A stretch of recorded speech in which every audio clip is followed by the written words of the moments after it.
Now, I mentioned this rather late last night, and I understand you're allowed to go to bed, but this is a really important example about the types of things that under the cover of COVID are being changed.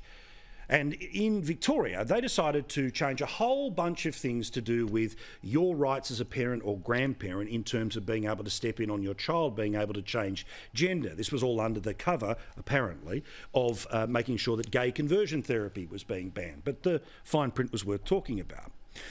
Well, you may have heard that there was a parliamentary inquiry into whether or not Nazi symbols should be banned in Victoria. For those that are half paying attention, I think they should be banned in not just Victoria, but across the whole country. This was the report which came out just a couple of weeks ago. But guess what? Just like the apparent ban on gay conversion therapy, there's a lot of devil in the detail here, including a few recommendations about major changes to vilification laws. It would be a crime to in any way insult somebody based off race, religion, gender or sex, sexual orientation, gender identity, gender expression, sex characteristics, or intersex status, their disability, HIV/AIDS status, or personal association. Now, what does this mean? They want to, as always, broaden the meaning and lower the bar about what qualifies for criminal sanction. Some of the things that they want. That the Victorian government lower the civil incitement test from incites to likely to incite. So think about this. So talking about somebody's sex characteristics doesn't have to actually incite violence against somebody. It can just be interpreted as potentially doing so. Another one. The Victorian government formulate harm-based provision to make unlawful contact that a reasonable person, among other things here, that a reasonable person would consider hateful, seriously contemptuous, reviling, or seriously ridiculing. So remember, a ridiculing of all of those things that you've just said would be a criminal offence in Victoria. Now, put simply, whom are we talking about is the reasonable people. You know it's not going to be you and me, it's going to be the activists. Like this person when it came to Australia Day and wanting to burn the whole country down.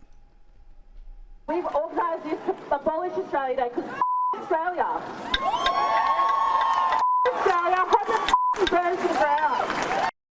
Or what about the person who was calling Mark Latham a transphobe because he wants to make sure that parents can still have the rights to, at the very least, be informed of their children's decision to change gender? Is this what is going to be the reasonable person test for imagined potential consequences?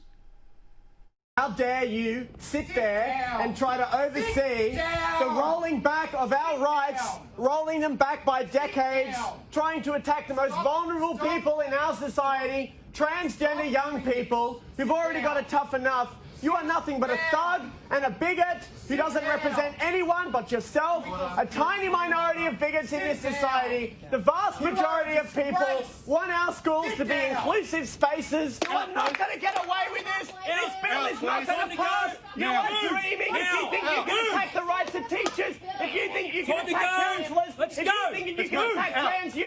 Or maybe it could be elected people in Victoria, like the Green Senator Lydia Thorpe. The pain that I saw in Eddie's eyes and the tears that I saw from Eddie, we actually refer to them as white tears. There's all these do-gooders out there that think that they're doing the right thing, but they can still be racist. No, it doesn't work like that. That's where systemic racism needs to continually be called out, because you can be our friend, you can give us a little bit of money for a program, but ultimately, if you are racist yourself, it comes through.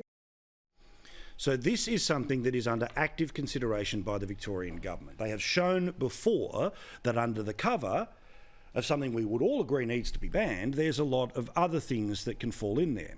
So inevitably, there is going to be a law which will end up suggesting that there will be a ban on swastikas in Victoria. I repeat, I support the banning of those things in Victoria.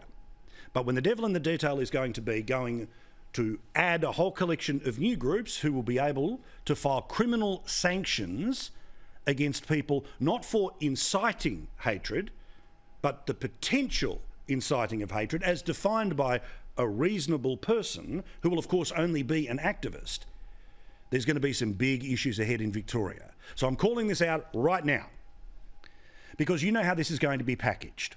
When eventually this bill becomes a law, when eventually this becomes what they put in front of the upper house, that no doubt will end up voting for it, beware the headline, look for the detail.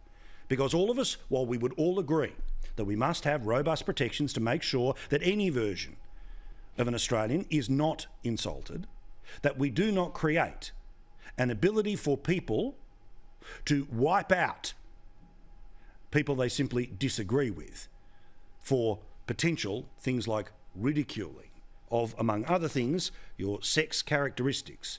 So literally, to throw like a girl or to yell like a bloke, is that what we're talking about here?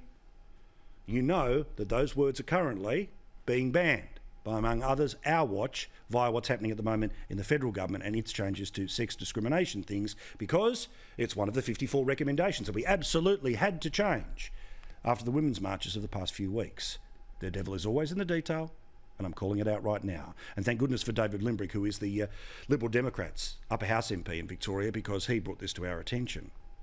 What we're really looking at is what I'd term, woke supremacy. The threshold for hate speech, what they'd term hate speech, lowered. What they want to do is lower that test to likely to incite severe ridicule or contempt. Who decides on what severe ridicule is? Who decides on what contempt really is? We have a real problem here with further encroachments and limitations on free speech.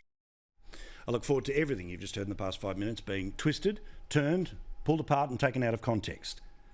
Because that, of course, is what the activists do, the activists who will help set the new standards under which all of us must obey. Kiss the ring and love it.